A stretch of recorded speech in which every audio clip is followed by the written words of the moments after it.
பாவத்தில் எல்லாம் விடுபட்டு என் வாழ்வை சீராக்க வேண்டும் என்றால் நல்ல நட்பை தேடிக் கொள்ளுங்கள். உங்களை சுத்தி என்னைக்குமே நல்லவங்களை வச்சுக்கோங்க. தொழுகையாளியை வைத்துக்கொள், தொழுகை உனக்கு இயற்கையாக வரும்.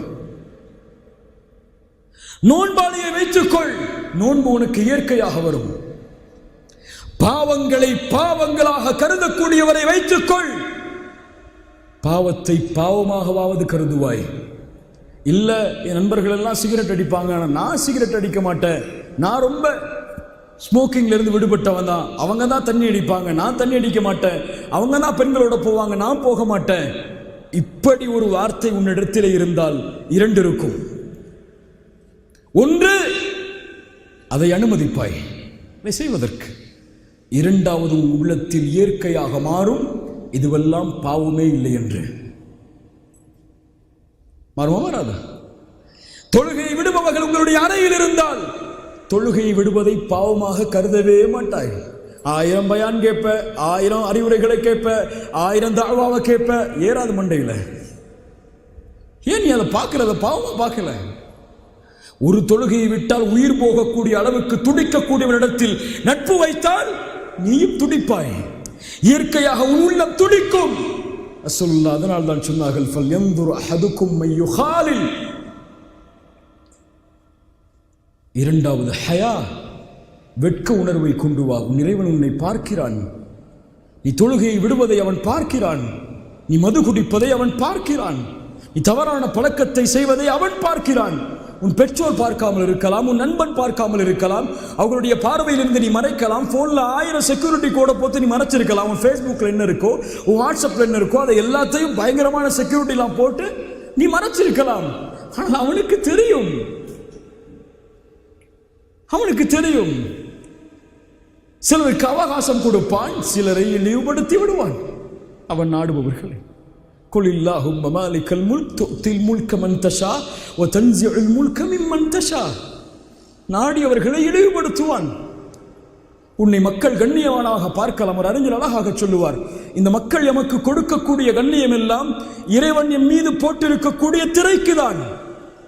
அந்த திரையை இறைவன் அகற்றினால், என் பாவங்கள் வெளியே தெரிந்துவிட்டால், உலகத்தில் ஒருவன் கூட உன்னை மதிக்க மாட்டான். உன் மனைவியை உன்னை விரட்டி விடுவாள். அவ்வளவு பாவங்களை நாம் சுமக்கிறோம். நான் யார் என்று எனக்கு தெரியும், நீங்கள் யார் என்று உங்களுக்கு தெரியும். நபி யூசுப் அலைஹிஸ்ஸலாம் வாலிபர்களை பற்றி பேசும்போது அவரை எப்படி பேசாமல் இருக்க முடியும்? நபியின் மகன், நபியின் மகன், நபியின் மகன். எவ்வளவு சோதனைகளை கடந்து வருகிறார். ஒரு அரசவையில் ஒரு அமைச்சரின் வீட்டில் வேலையாளாக வேலை செய்யக்கூடிய வாய்ப்பு. அந்த பெண் அழகுள்ள குடும்பம் உள்ள ஒரு பெண் அழைக்கிறாள். ஹைதலக், என்னோடு வந்து சேர்ந்து கொள்.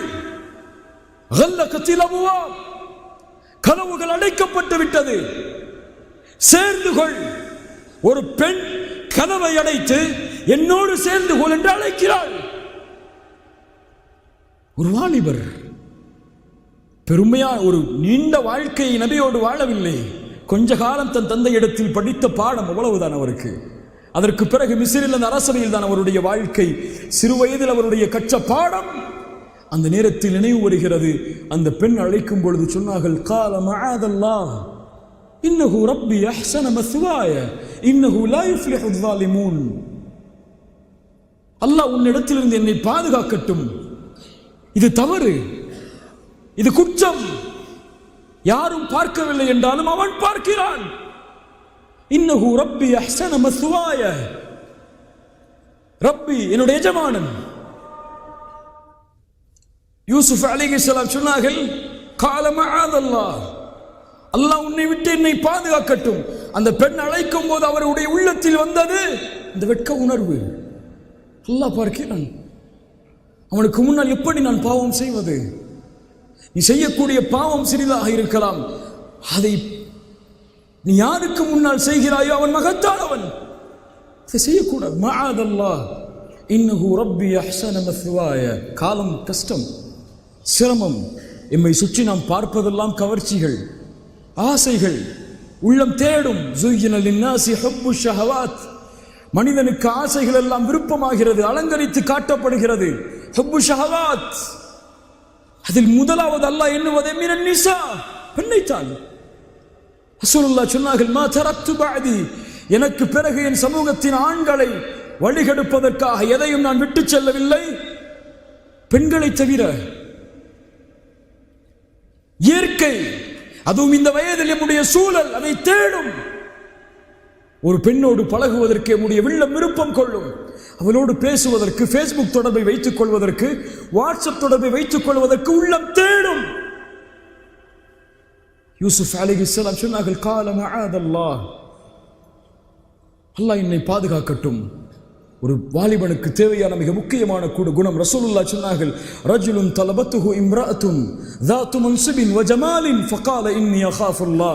நாளை மறுமையில் அல்லாஹ் அர்ஷின் நிழலை ஒருவனுக்கு கொடுப்பான். அவன் யார்? குடும்பம் உள்ள அழகுள்ள ஒரு பெண் தன்னை அழைக்கும் போது அவன் சொல்லுவான், இன்னி அகாஃபுல்லாஹ், அல்லாஹ்வை பயந்தவன் நான்.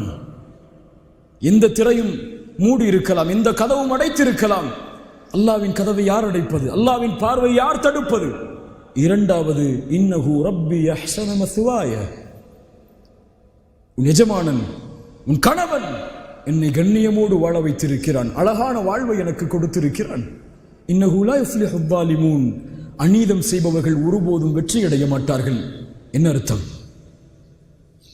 ஒரு வாலிபர் ரசூலுல்லாஹ்விடத்திலே வருகிறார். ஒரு வாலிபர் ஃபதன் வந்து கேட்டார், யா ரசூலல்லாஹ் ஃபஅதன் லிஸ்ஸினா, விபச்சாரத்திற்கு அனுமதி கொடுங்கள். ரசூலுல்லாஹ் கோபப்படல. கேட்பது ஹராம், கோபப்படல. ஒரே வார்த்தை சொன்னார்கள், உன் தாயிடத்திலே சென்று செய். சொன்ன, தாயிடத்திலா? உன் சகோதரிடத்திலே செய். சகோதரியிடத்திலா? சாட்சி மாமியிடத்திலே போய் செய். அவரிடத்தில் யார சொல்ல, இது எப்படி சாத்தியம்? சொன்னார்கள், நீ செய்ய விரும்பக்கூடிய அந்த பெண் தாய் இல்லையா? இன்னொருவரின் சகோதரி இல்லையா? இன்னொருவரின் உறவு இல்லையா? உன் தாய்க்கு எப்படி துரோகம் செய்ய மாட்டாயோ? உன் சகோதரிக்கு எப்படி துரோகம் செய்ய விரும்ப மாட்டாயோ? உன் மாமிக்கு, உன் குடும்ப உறவுக்கு எப்படி துரோகம் செய்ய விரும்ப மாட்டாயோ? அது போன்று இன்னொரு பெண்ணுக்கு எப்படி நீ துரோகம் செய்யலாம்? இன்னஹு ரப்பி அஹ்ஸன மஸ்வாய இன்னஹு லா யுஃப்லிஹு ஸாலிமூன். யூசுப் அலைஹிஸ்ஸலாம் அவர்களுடைய குணம் அதை சொன்னது. இந்த பெண்ணோடு நான் சேர்வது ஒன்று, சேராமல் இருப்பது ஒன்று. அல்லாஹ்வுடைய அச்சம், இன்னொன்று கண்ணியம். இவள் இன்னொருவரின் மனைவி. சுப்ஹானல்லாஹ். அப்படி பாருங்கள் பெண்களை. பெண்கள் கவர்ச்சி பொருள் அல்ல. இன்று எப்படி நம்முடைய உள்ளம், எந்த பெண் நம்முடைய கிளாஸ் ரூம் அழகா இருப்பாளோ அவள்கிட்ட தான் பேசுவோம். போய் இயற்கை அது. அவங்கள்ட்ட தான் போய் ஹோம்ஒர்க் கேட்போம். அது இயற்கை. ஆனால் நீ உள்ளத்திலே பதிய வைக்க வேண்டிய ஒரு விஷயம், அவள் கவர்ச்சி பொருள் அல்ல. அவள் ஒரு உயிர். அவளுக்கு உணர்வு இருக்கிறது. உலகம் பெண்களை கவர்ச்சி பொருளாக ஆக்கலாம். ஒரு முஸ்லிமுடைய பார்வை ஒரு பெண்ணை கண்ணியத்தோடு பார்க்கும், ஒரு பெண்ணை மதிப்போடு பார்க்கும். எனக்கு அனுமதி இல்லாத பெண்ணை தவிர வேறு எந்த பெண்ணின் மீதும் என் பார்வை திரும்பாது என்று என் இறை கட்டளையை ஏற்று செயல்படும். குல்லில் முஃமினீன, முஃமினான ஆண்களுக்கு சொல்லுங்கள், பார்வைகளை தாழ்த்தட்டும். கண்ணியத்தோடு ஒரு பெண்ணை பார். கவர்ச்சி பொருளாக, உன் இச்சையை தீர்க்கக்கூடிய பொருளாக ஒரு பெண்ணை பார்க்காதே. நபியின் வழிமுறை அல்ல. முதல் பார்வை உன்னுடையது, இரண்டாவது பார்வை ஷைத்தானுடையது. ஷைத்தான் உன்னை தூண்டுவான். அடுத்து அந்த பெண்ணை எங்க பார்க்க வேண்டுமோ அது அந்த பார்வையின் பக்கம். அதற்காக என் சகோதரி, என் தோழி, கண்ணியத்தோடு நாங்கள் பழகுகிறோம், நேசத்தோடு நாங்கள் பழகுகிறோம், இதற்கும் அனுமதி உண்டு என்றெல்லாம் ஆதாரம் தேடி போயிடாதீங்க. மார்க்க வரம்பு இருக்கிறது, விதிமுறை இருக்கிறது. அதை பேணி ஒரு பெண்ணோடு எந்த நேரத்திலே பேசலாம், எப்படி பேசலாம், எதற்காக பேசலாம், அதை தெரிந்து ஒரு பெண் ஏதாவது கேட்டால் பதில் சொல்லலாம். ஒரு பெண்ணை பார்த்தால் தலை குனிந்து ஹராம் ஹராம் என்று சென்று சொல்லவில்லை. ஒரு பெண் வந்து ஏதாவது விஷயத்தை எங்கே இந்த கால இந்த பிளாக்குக்கு எப்படி போகணும்னு கேட்கும்போது ஹராம் ஹராம்னு பேசாம போக சொல்லல. அதை தைரியமாக கண்ணியத்தோடு அந்த பெண்ணுக்கு பதில் சொல்லி திரும்பு. ஆனால் நட்பு என்ற பெயரில், தோழி என்ற பெயரில், ஃப்ரெண்ட்ஷிப் என்ற பெயரில் அந்த பெண்ணோடு பேசி பழகுகிறாய் என்றால் அதற்கு பின்னால் இருக்கக்கூடிய காரணம் ஒன்று அழகு அல்லது ஈர்ப்பு. அதுதான், வேறொன்றும் இல்லை. அது உனக்கே தெரியும். ஏன் அதே நட்பை அந்த கிளாஸ்லேயே அழகு குறைவாக இருக்கக்கூடிய நம்முடைய பார்வைக்கு, அல்லாஹ்வுடைய படைப்பில் எல்லாம் அழகுதான், நம்முடைய பார்வைக்கு அழகு குறைவாக இருக்கக்கூடிய ஒரு பெண்ணிடத்தில் ஏன் பேச மாட்டாய்? ஏன் இந்த பெண்ணிடத்திலே பழகுவதை போன்று அந்த பெண்ணிடத்திலே பழக விரும்ப மாட்டாய்? அதற்கு பின்னால் இருப்பது ஒரு ஈர்ப்பு. இந்த ஈர்ப்பு உன் தாயின் மீது வருமா? உன் சகோதரியின் மீது வருமா? அதுதான் உள்ளத்திலே கேட்டுக்கொள்ள வேண்டிய கேள்வி. எப்படி உன் உறவுக்கு அநீதம் இழைக்க மாட்டாயோ அது போன்று அந்த பெண்ணுக்கும் அநீதம் இழைத்து விடாது. அல்லாஹ் பாதுகாப்பானாக. இதை பற்றி பேசினால் பேசிக்கொண்டே இருக்கலாம். அவ்வளவு தூரம் நீண்டிருக்கிறது நம்முடைய சமூகத்தின் வாலிபர்களின் வரலாறு. இன்றைய நேரத்தில் ஹலாலான முறையில் வாழ கற்றுக்கொள்.